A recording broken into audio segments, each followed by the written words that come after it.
Hey, my name is Kenny Johnston. I'm the Senior Director of Product Management covering the Ops section here at GitLab.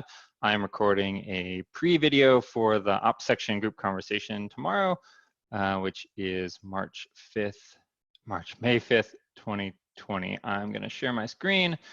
So one particular slide from this presentation that I wanted to highlight, and that is the content highlights. So I'll go through those to provide an overview.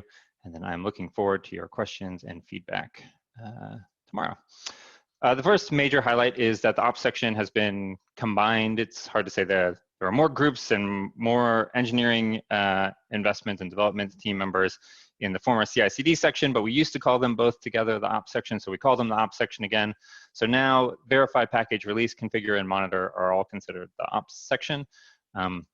I've worked to reorganize both this group conversation content as well as the direction page to incorporate that now larger scope, or kind of emulate a bunch of what we had been, a bunch of the content that was included in the CI/CD section previously. But just note that when we say ops section, we now mean what was formerly the CI/CD section and the ops section combined.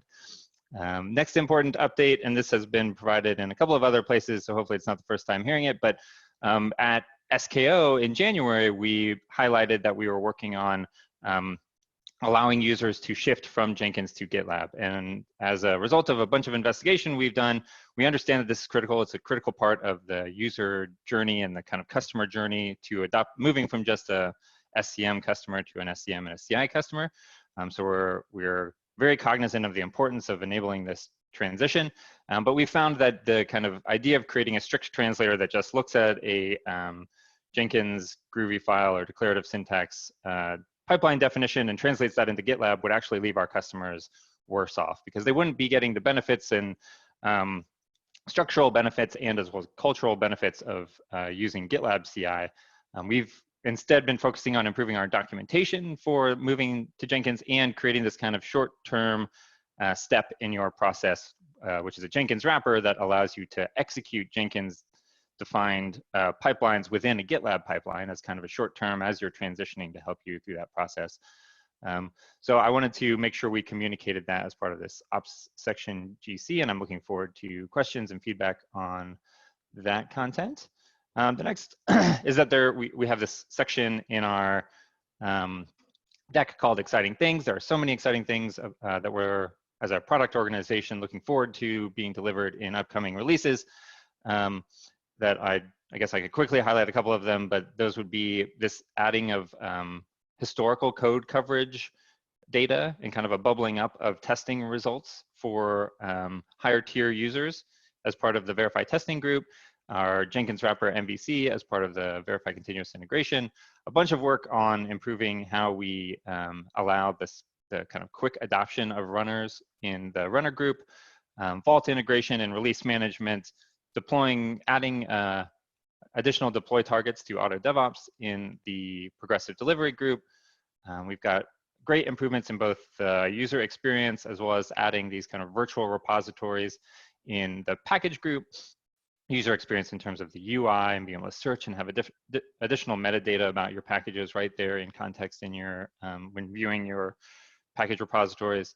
And then in Configure, we just last week ran a design sprint, which was really successful about improving our Kubernetes management to make it more friendly to kind of enterprise grade users of Kubernetes, as well as two really important dogfooding initiatives in the monitor work, both in terms of dogfooding our metrics dashboards, as well as dogfooding our incident management status page and alert management features here at GitLab within the infra teams. So I said there were too many to summarize. I basically just read them all. And then as a product organization, we're also working to adopt North Star metrics holistically. So there's a slide about what North Star metrics are for those who are unfamiliar. We have a great growth leader, Hila, who has been educating our whole organization on this, and it's been super helpful for the product groups to be able to communicate with their teams to kind of get them bought into how the work that they're doing can and will improve GitLab's core business metrics. So you can see in the ops section, we had our first North Star metric review, which was more a discussion about what our North Star metrics should be. And then we'll be implementing and having regular reviews of our improvement of those North Star metrics going forward. So there's some content around that first meeting and a discussion of what our North Star metrics should be, as well as the follow-up issues to make sure those all get written into the handbook, and that we are prepared for upcoming reviews by having implementation issues to implement our product for those North Star metrics. So I'm really excited about that. I think it gives a really good data focus to our product groups.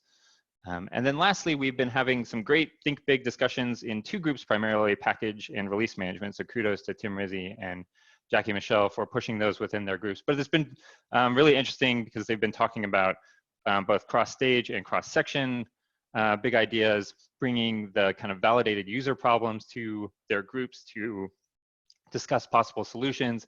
It's been a really great way to kind of embed design thinking into our product group. So I'm really excited about those. Those are my content highlights. Last but not least, this is the first time we've been doing this ops section GC in with the new combined set of stages.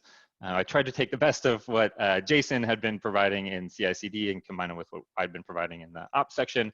But I'm interested in feedback on the type of content we provided, and if there's additional content we can or should provide going forward. We always prepare for these with a prep issue, so take a look at the prep issue and let me know if there are other feedback or things that you'd like to see. That's it. I look forward to seeing you all tomorrow, and looking forward to the great questions. Thanks, everybody.